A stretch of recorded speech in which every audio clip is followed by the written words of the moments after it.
All right, welcome everyone. Let's dive right into this explainer today, where we're going to peel back the layers on arguably the most infamous piece of real estate in America.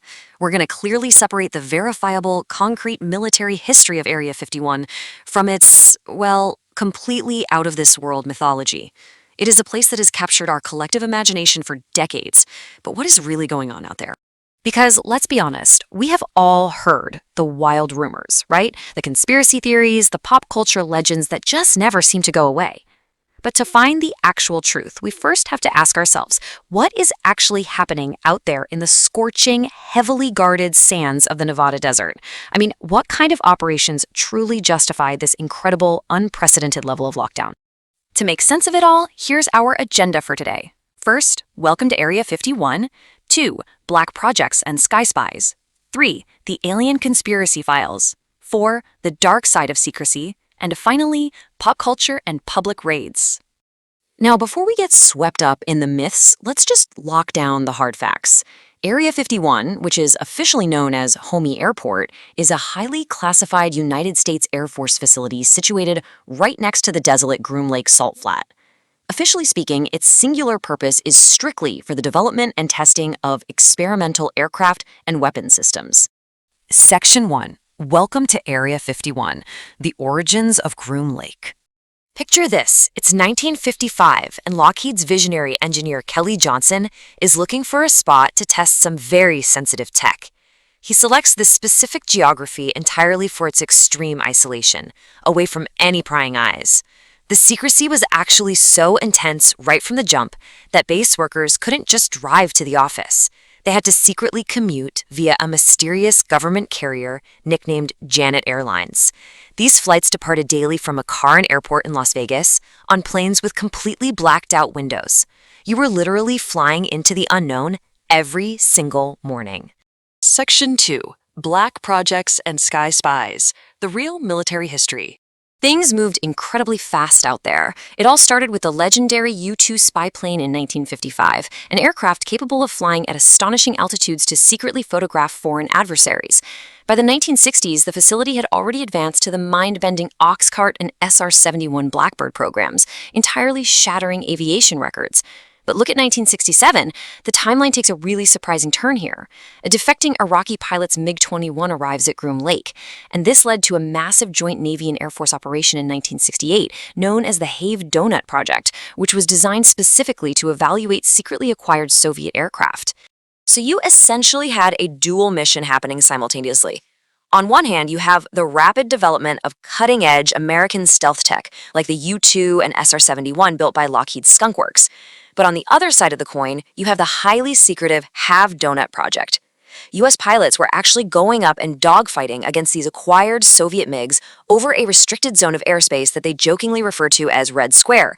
It was this incredible hub for both inventing the future and aggressively tearing apart the enemy's present capabilities. And the government kept this entire operation so quiet that it wasn't until a Freedom of Information Act request legally forced their hand that the CIA finally officially acknowledged Area 51's existence as a test site. That happened on August 15, 2013. Think about that for a second. For decades, it was essentially a giant ghost base hiding in plain sight. Section 3. The Alien Conspiracy Files. Whistleblowers and Extraterrestrial Claims. Now, as we all know, extreme secrecy is always going to breed extreme rumors. Take the late Lockheed Martin scientist Boyd Bushman. He was a senior scientist, held numerous patents, completely legitimate background, yet shortly before his death, he made this absolutely incredible claim, stating, "They would give me pieces of UFOs and I would come to my laboratories. The things pick up and fly using anti-gravity." Bushman alleged that he was actively reverse engineering alien technology directly at these secure military facilities. Things get even wilder when we look at the lore surrounding an entity known as J-Rod. Whistleblowers like former Navy pilot Bill Uhouse and microbiologist Dan Burish have described J-Rod as standing roughly 5 feet tall and possessing insectoid traits.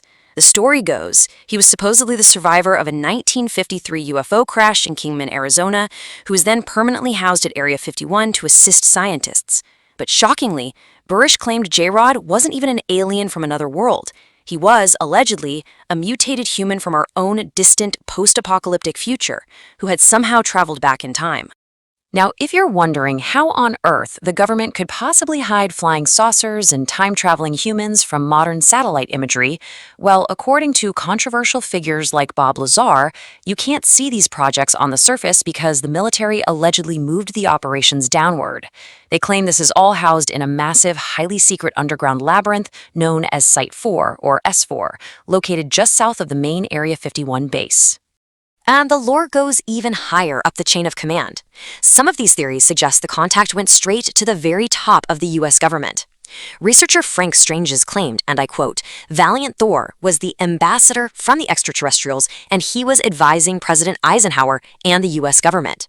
According to this story, a human-looking extraterrestrial walked right into the Pentagon to discuss nuclear policy face-to-face with the commander-in-chief. Section 4. The Dark Side of Secrecy. The price of the black projects. All right, let's step back into verifiable reality here, because this extreme secrecy has a very real human side. If you try to go see the base yourself today, you'll be met with intense, unyielding security. There are no massive brick walls holding you back. Instead, the perimeter is marked only by these stark orange posts out in the dirt. It is heavily guarded by anonymous, armed private contractors in white pickup trucks, affectionately known by internet enthusiasts as camo dudes. And the perimeter signage clearly warns that deadly force is fully authorized. And this is no idle threat. A man was tragically shot and killed in 2019 after running through a security checkpoint. But the danger wasn't just for people trying to get in. It was for the people already inside. This absolute lack of public oversight led to a really tragic 1994 lawsuit.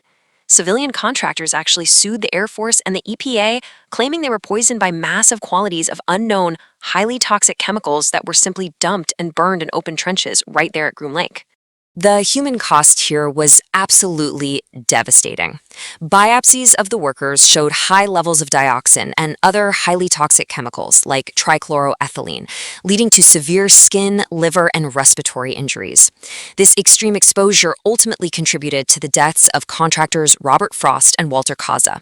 And when their grieving families went to court to get some straight answers, the government invoked the state secrets privilege. This is exactly why absolute secrecy matters to us today. It completely removes public oversight, effectively closing the courtroom doors on American citizens, all under the umbrella of national security. Section 5. Pop Culture and Public Raids. From secret base to global meme. 1.5 million. Let that number sink in for a second. That is how many people RSVP'd on Facebook to a joke event in 2019 titled Storm Area 51, They Can't Stop All of Us. What started as just a totally satirical Facebook event to see them aliens literally transformed into a massive viral phenomenon that dominated global news networks. It even prompted official, very serious warnings from the US military. Now, while a physical raid of the base never actually materialized, it did culminate in these festive, alien-themed gatherings out in the Nevada desert, which was probably a massive relief to the base security team. Ultimately, this entire event perfectly highlights our society's insatiable curiosity regarding government secrets and our absolute obsession with the unknown. So I'm going to leave you with this final, provocative thought. Is this impenetrable fortress of extreme secrecy truly designed to hide extraterrestrial visitors and time-traveling humans from the public eye? Or is it simply the ultimate necessary shield to conceal America's most advanced aerospace leaps from foreign enemies? Whatever you conclude, Area 51 remains this absolutely fascinating intersection of verifiable history, wild human imagination, and the powerful allure of a good secret. Thanks for joining me on this explainer, folks. Keep questioning the world around you, and as always, keep learning.